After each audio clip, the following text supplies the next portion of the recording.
In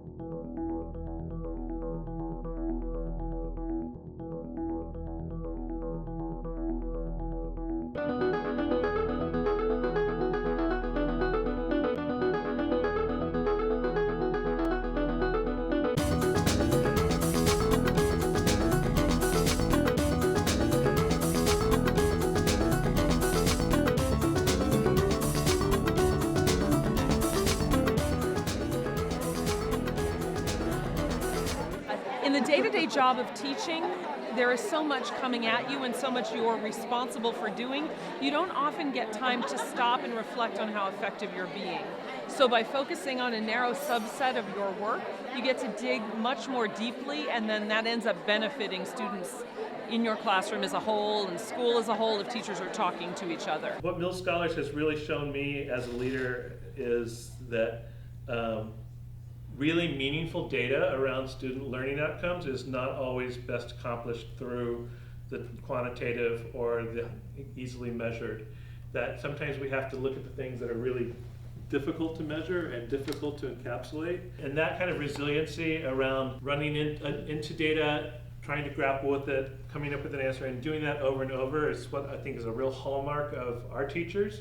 And I thank the Mills Scholars Program for helping us develop as a group of scholars. Mills Teacher Scholars is a teacher professional development program out of the School of Education here at Mills College. And we support teachers and their classroom teachers to do year-long inquiry on some aspect of their focal students' learning that they want to get smarter about. The Teacher Inquiry and Action Forum is an opportunity for our teachers from our scholars group and also from our school site scholars group to come together and go public with what they've learned. Teachers in our groups, they work in cross-grade level teams to understand some aspect of their focal students' learning. I just want to highlight a couple key themes.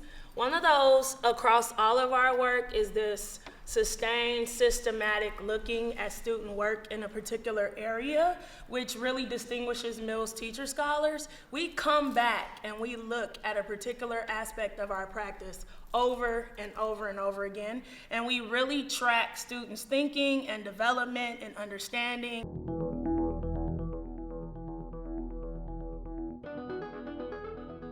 Each part of the Mills Teacher Scholars process helps teachers to become more intentional about their data sources that they're using, about how they make sense of the data sources, about what they do with regard to changing their teaching, all of the aspects of teaching practice. At the forum today, teachers are going to be talking about their individual studies, and they're going to be talking about the year over which they've collected data and learned something about student learning and changed their teaching practice. The big pattern was that it was really hard for students to explain their evidence.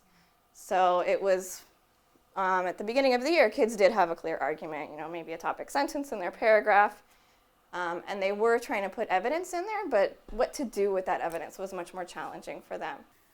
My biggest, I think, understandings, though, came from looking at using these writings in response to their own questions as a form of assessment, because I'm used to reading 100 answers to the same question that I developed and just having 100 answers that are either right or wrong. However, it was much more exciting to get 100 different readings of the same text with very different things that I could tell students were interested in or that they were wondering about or that they were genuinely pulling from the text. There's so little reflective time built into the life of a teacher, and so we like to slow things down. It's not all about planning forward, it's really about looking back and reflecting on what you have done, looking closely at student work.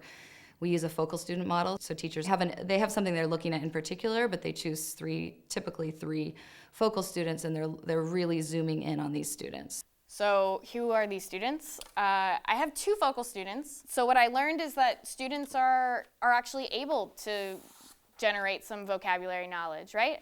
Through constructivist techniques. I learned that I don't actually have to have them write down definitions of words, that their understandings are way more meaningful. Creating a space where teachers can talk in real ways about what's going on, what questions they have, and explore together the answers to those questions by looking at real-time, everyday data in systematic ways is really, really rare. Unless we create learning opportunities for teachers, in meaningful ways, we'll never have the kind of learning opportunities open to kids in the way we want them to be.